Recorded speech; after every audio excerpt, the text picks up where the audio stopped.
ఏపీలో సంక్రాంతి పండుగ వేళ మద్యం బాబులకు ప్రభుత్వం షాక్ ఇచ్చింది. కొన్ని రకాల మద్యం బాటిళ్లపై ₹10 ధర పెంపు చేస్తూ ఉత్తర్వులు జారీ చేసింది ఎక్సైజ్ శాఖ.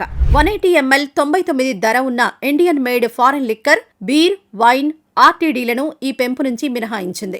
బార్లపై విధిస్తున్న అదనపు ఏఆర్ఈటీని తొలగించేందుకు అంగీకరిస్తున్నట్లు ఉత్తర్వులు జారీ చేసింది.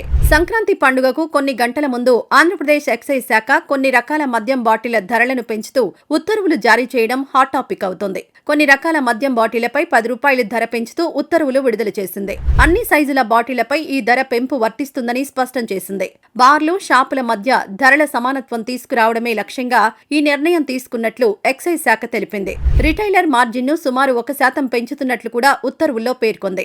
ఇక ఐఎంఎఫ్ఎల్, ఎఫ్ఎల్, బీర్, వైన్ షాపులకు మార్జిన్ పెంపునకు ప్రభుత్వం ఆమోదం తెలిపింది. ఈ మేరకు ఎక్సైజ్ శాఖ డైరెక్టర్ చేసిన ప్రతిపాదనలకు గ్రీన్ సిగ్నల్ ఇచ్చింది. ఈ నిర్ణయాలకు అనుగుణంగా ఎక్సైజ్ శాఖ ప్రిన్సిపల్ సెక్రటరీ ముఖేష్ కుమార్ మీనా అధికారిక ఉత్తర్వులు జారీ చేశారు.